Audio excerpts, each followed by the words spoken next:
nation, I want you to give a big warm welcome to the United States Senator from Kentucky, the Republican leader, Mitch McConnell.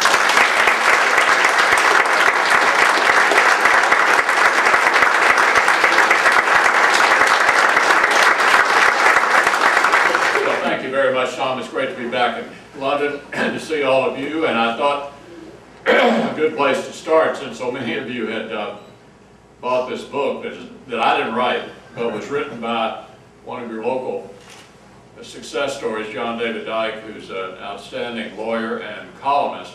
But we're not here today to talk about me.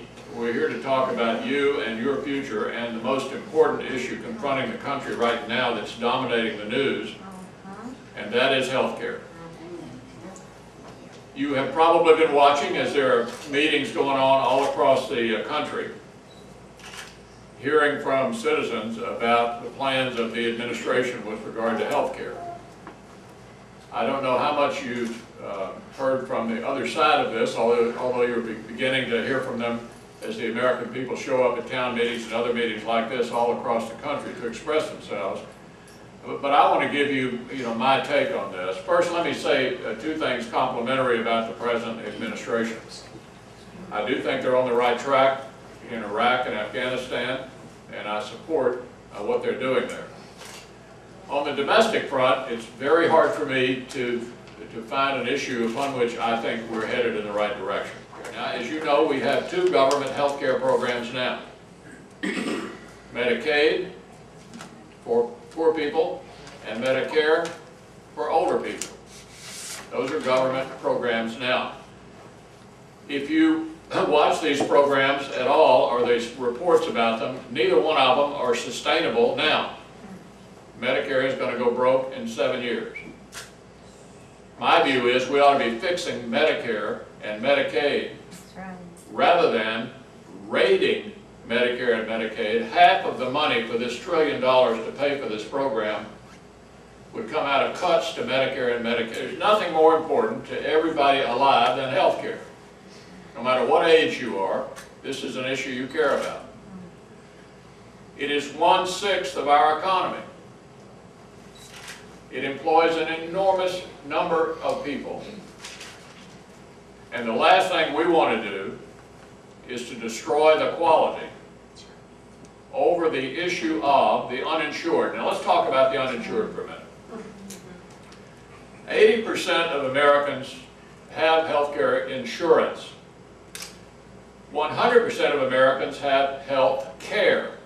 Now, admittedly, the uninsured ended up being treated not in the best way because they show up at an emergency room and end up with charity care and all of that. That is not the best way to deal with the 20% who are uninsured. But who are those people? A significant number of them are young people who think they're going to live forever and just choose not to spend their money that way. A significant number of them are illegal immigrants. A significant number of them are people making $75,000 and more who just don't buy it. In other words, there is some explanation for why those people are uninsured. And at what price do we sweep everybody in to our quality? The only way to sweep everybody in is to put the government in charge, and that's what the administration proposes to do with its government plan. The government plan basically would have the government become in the insurance business. And I assure you, once you put the government in the insurance business, whatever frustration you may have with private insurance now, multiply it by 10. They have this kind of system in Canada. And we laughingly say in Congress, if we adopt this, where will the Canadians go for quality health care? They're fortunate to be on the border with the United States. And so the way they deal, the Canadians who at least can afford to get down here, deal with the problems of Canadian health care by coming here. We have in our state a number of Canadian physicians who just couldn't take it any longer and left. So, ladies and gentlemen, I think we're headed in the wrong direction. Now, lest you think that I don't believe we ought to do some adjustments to our health care, let me tell you what I would do if I had the ability to write the whole thing. Here's what I'd do. Number one, I would target junk lawsuits against doctors and hospitals.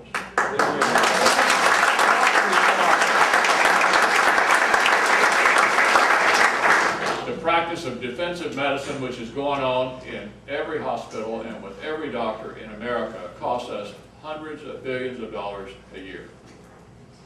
Number two, wellness. There's a lot of talk about wellness, but you know there's a lot we can do to improve our own outcomes. That's right. And there's a fascinating story about the Safeway grocery chain, and what they decided to do was to target the 5 preventable areas of healthcare, things that we can do, choices we can make that can make us live longer and get better outcomes. They targeted smoking, obesity, high cholesterol, high blood pressure, and lack of exercise. Number 3, I'm not concerned about the uninsured. I don't want to scrap the whole system over this issue, but I think we can go a long way to improve the situation by doing the following. If you're running a company, and I bet some of you are or have in the past run companies, and you provided health care for your employees, the cost of that health insurance was deductible on your corporate tax return. But if you're an individual purchasing health insurance, it's not deductible to you. That makes no sense at all and is not fair. We ought to equalize the tax code so that individuals get deductibility for purchasing insurance just like hospitals. Those are 3 steps we can take tomorrow.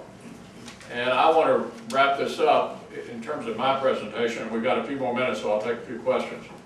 By telling you this, don't ever think that your point of view doesn't make a difference.